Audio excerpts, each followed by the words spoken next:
The following video contains footage from the Endwalker Media Tour. As such, this footage is not representative of the final product, and you will find significant differences both visually and elsewhere. I do remind you, please do not take this as the final version, but at the same time, thank you to Square Enix for providing me with this opportunity, and I hope you enjoy this. So, Paladin, here you go, here's some job action trailer footage. I've run out of footage I can actually show, but we can show some pictures in a little bit. Paladin then really blew people away with 3 very special abilities, and that's really where we're going to be focusing on, as well as a few other things that look visually stunning.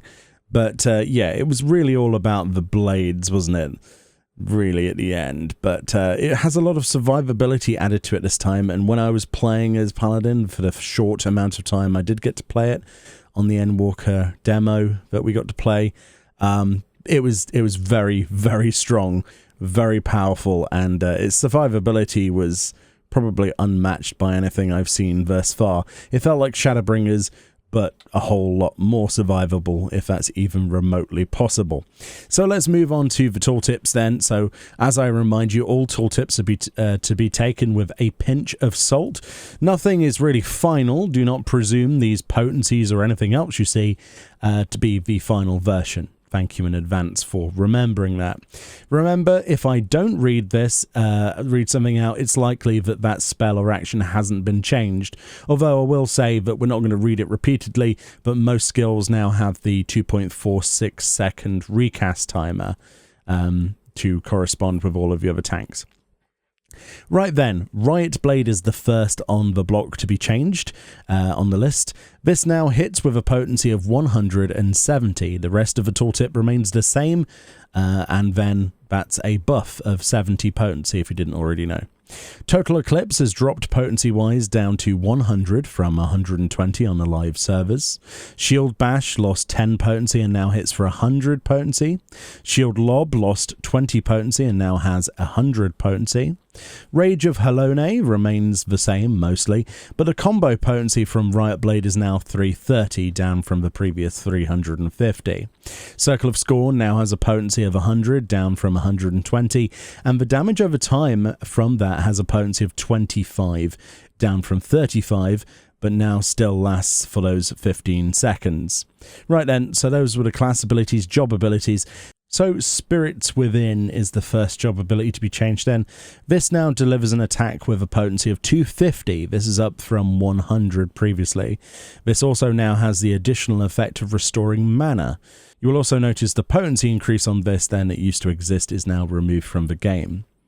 Prominence has changed slightly. Now the potency of the combo with Total Eclipse is 170 potency, down from the previous 220. It does the same as usual everywhere else though. Cover has actually changed. Before, it allowed you to take all damage intended for a target for 12 seconds. Now this has an actual limitation imposed on it. They actually have to remain within 10 yards of you for this to work. This keeps the 12-second duration, however, and still costs 50 oath gauge, but I suppose it's more of a, I guess it's a tooltip like addition text-wise, but I wasn't aware that even had a 10-yard distance, so maybe that is new, I just can't remember. Goring Blade then has changed. It still deals an attack with a potency of 100, but now the combo action with Riot Blade has a potency of 250, down from 390. The damage over time has also been lowered to 65 potency. That used to be 85 potency, but still over that 21-second duration. It also now says damage over time effect cannot be stacked with that of Blade of Valor, and we'll come to Blade of Valor later. That's one of our new skills. Divine Veil has a small change. It now, on top of everything else, has a heal. This has a cure potency of 400, and this effect ends upon casting a barrier on self and nearby party members. Clemency has seen a potency reduction, quite a big one actually. What was previously 1200 potency is now only 1000 potency, but that's the only change there. But 200 potency loss, that's quite a lot. Royal Authority has a potency of 130 now, up from 100 on live servers. They also changed Riot Blade's combo to 420, down from 550 potency. It still grants the 3 stacks of Sword Oath, but now that lasts for 30 seconds, up from the previous 15. Intervention now reduces a target party member's damage taken by 10% for 8 seconds. This used to be 6 seconds in total. This also increases damage reduction by an additional 10% if Rampart or Sentinel is active, which has always been there. This used to, however, be 50%. Now this is 10%. But now it also has the Knight's Resolve effect, which reduces the damage the target takes by 10% for 4 seconds, as well as granting a new buff called Knight's Benediction as well to the target, which gradually restores HP with a regen effect of 250 potency for 12 seconds at the cost then still of that 50 oath gauge. Lots of self-healing and shields then, although I'm not sure if I prefer the previous version of that, but I'll have to give it some more testing, honestly. I didn't have that much time to really practice it. Holy Spirit deals unaspected damage with a potency of 270 down from 350, but it also now restores your own health with a cure potency of 400. Requires cat. It's Requies cat, Meoni. That's how it's pronounced. Honestly, after doing all these videos, I really don't care what it's called. Has been buffed to 400 potency from 150. That's a massive buff. This now grants 5 stacks of Requires cat. Requires cat increases damage, magic damage dealt in particular, by 100%, and spells will no longer have a cast time, and that buff lasts for 30 seconds. Quite a change then, but I love the not needing cast time, and the potency buff there is actually amazing. Holy Circle changed from 250 potency to 150, but additionally now heals your own HP for a cure potency of 400. Another heal. Intervene has a potency of 150 down from 200. Atonement is now 420 potency down from 550, but the rest of the tooltip's the same. Confetier is now dealing an attack with a potency of 450 down from 800 on live servers, but the rest of that tooltip remains the same. The reason for that massive reduction in potency is likely because of the combo with the blades as well afterwards as follow-ups. Which are infinitely better than it just ending there anyway. But that's it for pre-existing spells. Now onto the new ones. So a new spell is called Holy Sheltron. This is available at level 82, and this blocks incoming attacks, just blocks incoming attacks for 8 seconds. This is instant cast and has a 5-second recast timer. It also grants Knight's Resolve. This reduces damage taken by 15% for 4 seconds, and additionally it grants Knight's Benediction, a buff that gradually restores health. This regen effect has a cure potency of 250 and lasts for 12 seconds, costing of course 50 of your oath gauge. Very, very powerful cooldown there, and a great way to spend your oath gauge on what is essentially just the best cooldown I think I've seen in a long time. Like just blocking incoming attacks for 8 seconds. That's really useful. Next we have Expiation. This is an instant cast ability with a 30-second recast timer. It delivers an attack to the target and all enemies nearby it with a potency of 300 for the first enemy and then 50% less for the remaining enemies.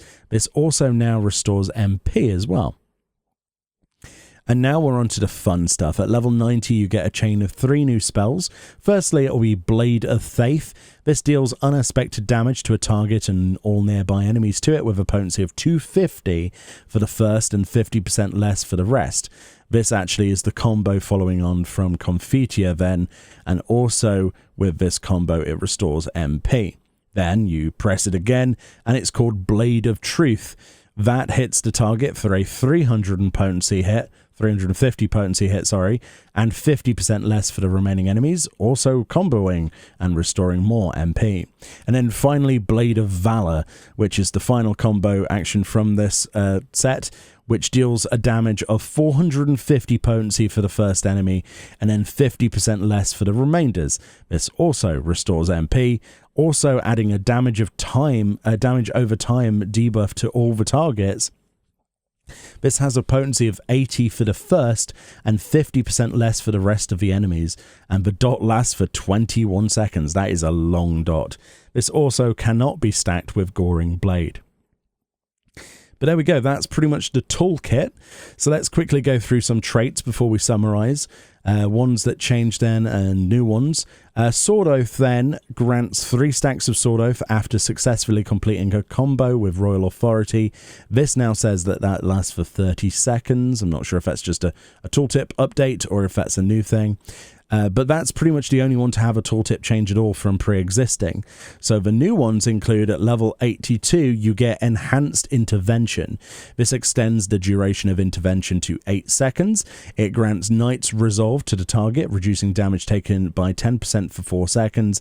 It grants the also Knight's Benediction also to the target, which restores their health over time for 12 seconds with a potency of 250. Then we have Divine Magic Mastery 2. This adds a healing effect to Holy Spirit as well as Holy Circle. This is at level 84.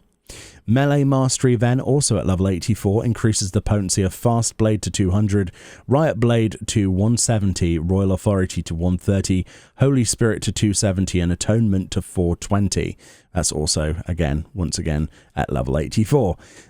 Then you've got Spirits Within Mastery. This upgrades Spirits Within to Expiation. It's a direct name change from Spirits Within at level 86.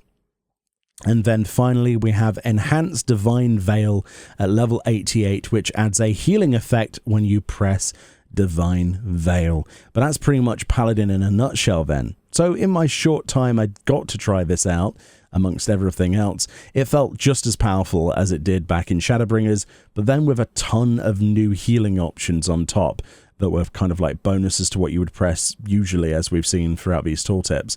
The nerf to Clemency is very small in retrospect. It's only met with the addition of a really powerful toolkit now that adds even more heals and shields than we had before. Most buttons now have a heal or a shield associated with them, and honestly, Holy Sheltron is like going to be the best thing ever. I cannot wait to use that. It's very, very good. Very survivable and very flashy. I think that's the summary for Paladin. The new Confitia combo into Blade of Faith, Truth and Valor is frankly amazing, both visually and from what that does as well with the dot. Very, very useful, and wow, I cannot wait to play a bit of Paladin. It well and truly feels like the poster child of the expansion, which is exactly what it's supposed to be, as you've seen from the trailers for the game with Paladin taking front and center. Let me know what you think about these changes to Paladin then. Are you excited to play Paladin with all of these changes? Let me know below. Don't read too much into potencies because it's not going to do you any good. These things are not final and they could change before the game comes out. But yeah, pretty much take it with a pinch of salt. Let me know what you think about this, and I'll see you all next time.